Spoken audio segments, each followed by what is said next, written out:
the worst time. A lot of people were in line for the Bullet Club and Goldberg and Sting, so there really wasn't enough time for them to go mingle around and get the other guys. But overall, we had a great show. It was a fun experience.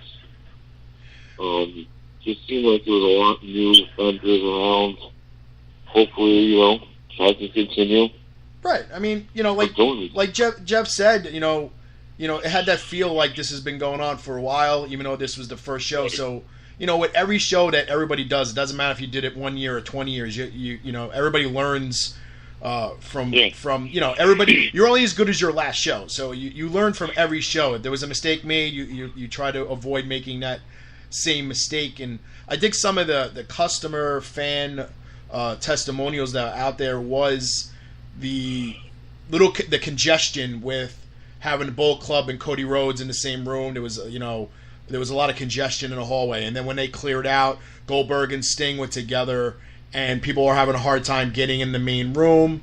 We had a low in the room, but then people started filtering back into the room once they were done with Sting and Goldberg and things like that. So, I mean, I think it all depended on how long your talent was there.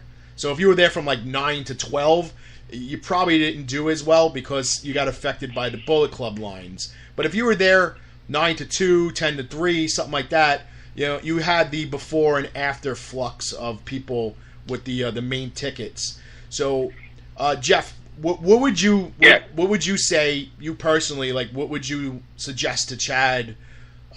Maybe change, alter, or just something different going forward. I mean, if I had to say anything, number one, you don't need two monster heads. Well, forget two, really. I mean, he had the whole Bullet Club, Sting, Goldberg. Yeah. You could have saved a lot by maybe not having either Goldberg or Sting. Sting really was. I don't know. He was a dick. I'm just going to say that because he had wholesale. Yeah. And he just didn't. You're there to sign for that amount of time that you're allotted. You know what I mean? So right. If I bought 10 items or I bought 20 items, that's your fucking job to sign them. Exactly. That's it. Yes. So I know there was a guy who had a bunch of figures ahead of us, and he hit like 10 of them, and he's like, I'm not signing anymore because this guy's going to resell them. No shit, he's going to resell them. A third of the line is going to resell. Right. That's what it's about. That's, So to me, that's the whole purpose. Sign for 3 hours, and you sign what's put in front of you. You're getting more than enough money. That's right. Big. I mean, that's really, big, sure. Terence, you're on the ball. You're getting $25,000 or whatever you're getting. I'm just throwing it out there, and your job is to sign during the amount of hours you're there. And by him not for that kind of money, you sign what's put in front of you. If right. you have to stay for 4 hours, you stay for 4 hours complimentary. Correct. He took money out of the promoter's pocket by not honoring the pieces that were brought to the table. So that right there is just an X. I'll never deal with a guy like that person. So you're out. Now, with that being other than that, I mean, Banana. What the hell was that? My friends want to fly. My daughter's in the background. All right. I was like, what the heck is going on? It was Rude Boy Riley. Oh, boy. Yeah. So, yeah, but listen, the guy really did a great job. I'm sure he'll learn. He'll know what to do, what not to do. I mean, I'm sure the hot topic of the conversation is what happened.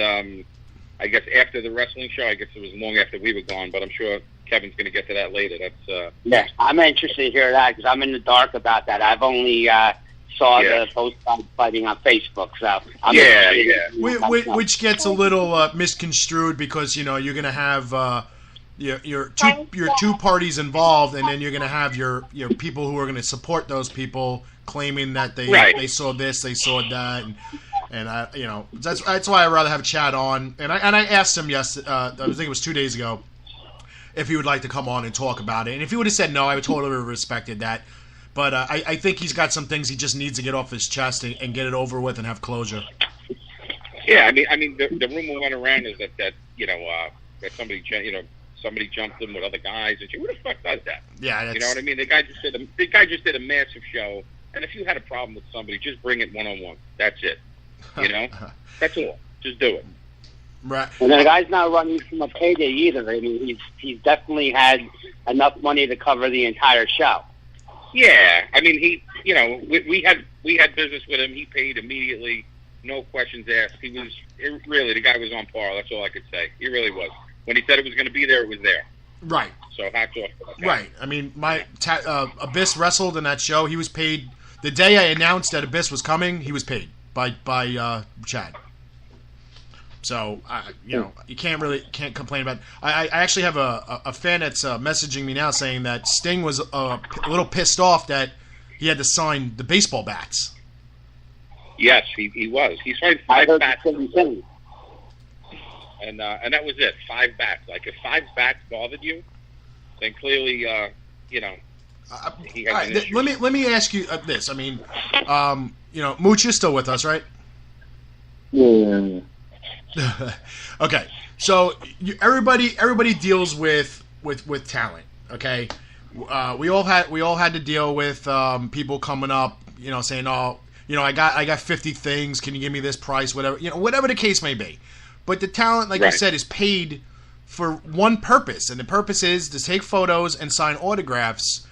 And whether we can get 50 people in an hour or 100 people in an hour, it doesn't matter, because they're paid to sit there for that hour. They're not getting paid based on the amount of pieces. They're getting paid about the amount of time. So how can, going forward, and I guess I could do this towards Terence because you run your own show, how can we avoid this happening with talent being brought in where they dictate what they're going to sign and what they're not going to sign and how many? We've had very, very few problems over the course of our 27 shows with that. Mm-hmm. To count on like one hand, we've had a few issues of talent signing extra. It's always put in the contract that in addition to signing for the 3 hours, that they have to sign X amount of extras for our mail order fans. Mm-hmm. So we haven't really had an issue. And we'll have fans come through the line, even if there are people, as fans, if we have to get extra stuff done, that's how we're going to get the extra stuff done. Right. Now, there's other ways to get around it. But if you have a talent advertised from 10 to 2, and you're done at 1 o'clock, well, guess what? You have an hour for that talent to sit there, and if you want to throw 500 pieces in front of them, that's your prerogative, because you've paid them for that amount of time to sign autographs. 100% right. I mean, when somebody throws that kind of money at you, I find that really, really surprising with Sting, because we've worked with the man 5 times. Right. He's been a gem to work with. Okay. Every single time we've worked with him, he's signed anything extra we've had, and there's never, ever been an issue. Doesn't look at a clock, takes his time with fans. I don't know what happened there. I honestly don't know. I mean, obviously I wasn't in the room. From personal experience with him, as far as your top name talent, he's probably been one of the easiest people to ever work with, and probably one of the nicest to. Okay, so let me ask you this, because I actually had somebody just message me saying that the reason why Sting was pissed off about signing the bats, because literally after they were signed, someone brought it to his attention they were already on eBay for sale. Who cares? That's my thing. Like, who cares whether they're going to sell it or not? Not all fans are there to get personal items. They're there to make money, but it doesn't matter. They paid. So what? I don't understand. What's the difference? There's no difference. I agree. I'll tell you what. We did the first few bats with him, and apparently he wasn't signing bats after us, and mine aren't on eBay. So whoever put them on eBay jumped the gun, I guess, because they didn't get him signed. Yeah, but who cares? Like, that shouldn't really matter. Right. First of all, whoever brought it to his attention should be smacked in the head anyway. Because why even bother Sting with that when he's got all that going on? Right. Well, that's just more mentality right there. Right. That's exactly what it is. You know, I always hate using that term, but that's exactly what it is. But now, I mean, yeah, if you're paying wholesale price or you're paying retail price, it doesn't matter. You're still paying, and the talent's still getting paid. The sole purpose is to sign. If you do, if these people that stalk you in the hotels and the people that stalk you in the airports, if you don't think that they're going to try to sell that stuff you just signed for free, that I would have a problem with as a talent. If I'm staying in an airport, I wouldn't sign that free item because I know that person's going to sell it. And now that it's just diluting the market of what my shit is worth because I'm not being paid for it. Now you're being paid for it. So I don't understand. To jump in for a second. Yeah, go ahead. When they sign at airports, guys like that, what most talent would do, because like I said, going back to baseball players, they will personalize what's your name, and they'll write it right on there. This way they know it's not getting sold, you know? And like even with baseballs or something, like they won't sweet spot it, they'll hit it on the side. Right. The side panel. Which I will tell you this, Major League Baseball, it was a down low memo that went around to all the teams that was passed down from the Major League franchise all the way down to Gulf Coast Baseball, telling players not to sign baseballs on the sweet spot anymore. Yeah, right. They want side panels unless they're getting paid for it. That's really what it comes down to. Yep. So, but listen, you have certain players that don't really care what they say, and they'll hit it. But when it comes for free, put it on a side or personalize it. This way, they can't sell it at an airport. 25 years ago, 30 years ago, it was hard to sell, to Kevin Sting, but now on eBay, there's a million Kevins out there and out of that million, you might get 250,000 interested in that Kevin one. So I mean, personalizing doesn't really limit it anymore. Well, it but most of the time, that personalization can be taken off. Yes, it could. And Magic Erase works on certain items. That's for sure. That is definitely the case. Like taking them off. So, but like I said, like with eBay and Facebook and all these groups that you can sell stuff, you're always going to find that guy with the same name as you that's probably going to want that item if you don't. Yeah, that's for sure. So, it's a good outlet to sell, but it's a flea market, eBay. Yep, that's the bad part. Yeah. The aftermarket on a lot of this stuff on eBay is like a fraction of what the guy's getting in person for it. Mm-hmm. Mm-hmm. Right. Try selling a Sting autograph. There's so many of them out there. Try and getting $25, $30 for it when he's charging $50 and $60 in person. Right. It's almost impossible to get that in-person price for something on eBay or Amazon or a Facebook marketplace or what have you.